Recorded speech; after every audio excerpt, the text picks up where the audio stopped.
오늘의 말씀은 사도행전 23장 11절입니다. 그날 밤에 주께서 바울 곁에 서서 이르시되 담대하라. 내가 예루살렘에서 나의 일을 증언한 것 같이 로마에서도 증언하여야 하리라 하시니라. 일상을 살다 보면 어디가 굉장히 심하게 아픈 게 아니라 조금씩 은근히 불편한 증상이 나타날 때가 있습니다. 머리가 살짝 아프다던가, 며칠 소화가 잘 안 된다던가, 가슴이 답답해지는 그런 증상이 대표적입니다. 그럴 때 병원을 가면요, 필요한 몇 가지 검사를 한 후에 의사 선생님에게 이런 말을 들을 때가 많습니다. 요새 스트레스 많이 받으시나요? 검사 결과 특별한 이상은 없고 스트레스 때문인 듯 보입니다. 몸에 이런저런 이상 징후를 나타낼 만큼 스트레스는 우리에게 큰 영향을 끼칩니다. 스트레스를 간단하게 정의한다면 이렇게 말할 수 있습니다. 적응하기 어려운 환경에 처할 때 느끼는 심리적, 신체적 긴장 상태. 이 정의에서 표현하고 있는 것처럼 스트레스는 결국 긴장입니다. 사람이 효율적이고 창조적으로 살기 위해서는 어느 정도의 스트레스, 긴장은 필요합니다. 문제는 그 긴장이 과도할 때 나타납니다. 바이올린이나 첼로 같은 현악기를 떠올려 보겠습니다. 기타 같은 경우도 마찬가지겠죠. 음을 맞추는 조율 작업을 할 때 악기 음이 낮으면 줄을 조여서 음을 높여줍니다. 줄이 너무 풀어져 있으면 소리를 제대로 낼 수 없습니다. 연주도 불가능하죠. 반대로 음을 계속 높인다고 줄을 계속해서 조이면 어떻게 될까요? 줄이 끊어져서 못 쓰게 됩니다. 우리 몸, 우리 마음이 그렇습니다. 너무 풀어져서 널브러져 있으면 같은 일을 해도 효율이 나지 않습니다. 성과를 내기도 힘듭니다. 반대로 긴장이 너무 극심해져도 문제가 생기기는 마찬가지입니다. 몸과 마음이 끊어지고 망가지겠죠.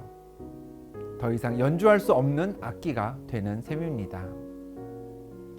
오늘 본문에서 바울도 스트레스를 받는 상황에 처했습니다. 스트레스를 받는 상황이 여러 케이스가 있겠지만 대표적인 경우가 큰 실수를 했을 때, 누가 봐도 명백한 잘못을 저질렀을 때입니다. 본문에는 바울의 실수가 기록되어 있는데요. 예루살렘에 머물던 바울은 잘못된 율법을 가르치고 또 성전을 더럽혔다라는 이유로 유대인들에게 미움을 사게 되었고, 이윽고 로마 군인들에게 잡히고 말았습니다. 바울을 잡은 로마 군대의 천부장은 일의 진상을 알기 위해 오늘날 국회에 해당하는 산헤드린 공회를 소집해 그들 앞에 바울을 세웠습니다. 공회 앞에 선 바울은 자신이 지금까지 양심에 아무 부끄럼 없이 하나님을 섬겼다면서 이야기를 시작했습니다. 그러자 아나니아라는 대제사장이 바울의 입을 치라 라고 명했고요. 이에 바울은 흥분해서 이렇게 반응했습니다. 사도행전 23장 3절입니다. 바울이 이르되 회칠한 담이여 하나님이 너를 치시리로다. 내가 나를 율법대로 심판한다고 앉아서 율법을 어기고 나를 치라 하느냐 하니. 회칠한 담은 기존의 담에서 부실한 부분을 감추기 위해 석회 등으로 색을 덧입힌 담을 뜻합니다. 성경에서는 이것이 하나님의 말씀이다 라고 말씀을 전하지만 사실은 하나님과 상관없이 자기 마음대로 예언하는 그런 거짓 선지자들을 가리키는 표현입니다. 바울이 대제사장을 향해 회칠한 담이여 라고 비난하자 사람들 사이에 소동이 커집니다. 어떻게 하나님이 세우신 대제사장을 욕할 수 있냐는 것입니다. 그러자 바울도 상황의 심각성을 알았는지 이렇게 변명했습니다. 사도행전 23장 5절입니다. 바울이 이르되 형제들아 나는 그가 대제사장인 줄 알지 못하였노라. 기록하였으되 너의 백성의 관리를 비방하지 말라 하였느니라 하더라. 나도 하나님이 세우신 사람을 비방하면 안 되는 건 알고 있다. 근데 나는 그가 대제사장인 줄 모르고 한 말이다. 즉 바울도 자신의 실수를 재빨리 인정했습니다.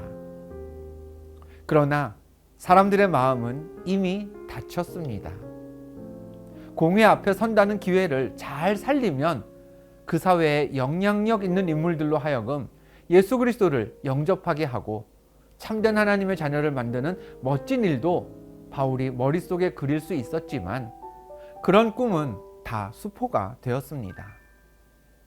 바울이 대제사장을 비난하자 그들 역시 바울의 자격, 인성, 능력 등을 의심하면서 바울의 이야기 듣기를 거부했습니다. 결국 사람들 사이의 분쟁은 더 커졌고 모임을 주선했던 천부장은 바울을 공회에서 떠나게 했습니다. 산헤드린 공의회 회원이라는 대단한 사람들에게 복음을 전할 좋은 기회가 주어졌건만 바울은 자신의 무지함과 실수로 인해 한순간에 그 기회를 날려버렸습니다. 이후에 바울이 얼마나 스트레스를 받았을까요? 몸도 감옥에 갇혀있는 상황에서 자신의 무죄를 증명하고 복음까지 전하는 그 기회를 놓쳐버렸으니 그날 밤 바울은 스스로를 자책하며 앞으로의 계획을 염려할 수밖에 없었습니다.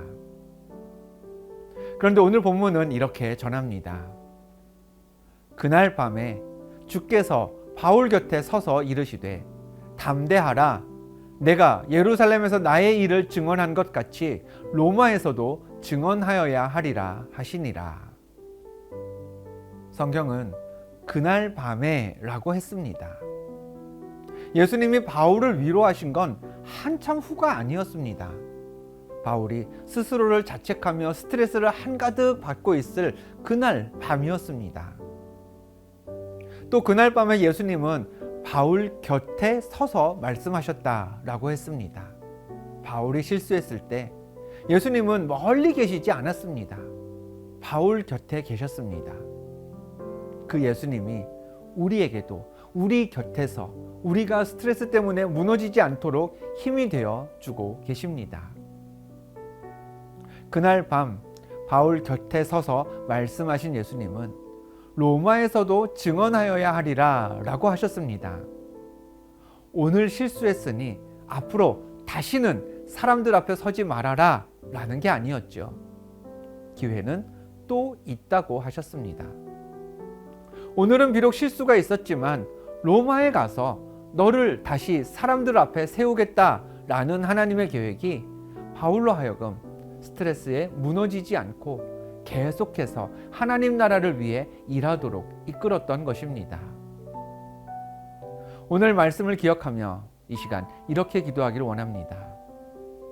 하나님, 명절에도 우리에게는 이런저런 스트레스가 있습니다.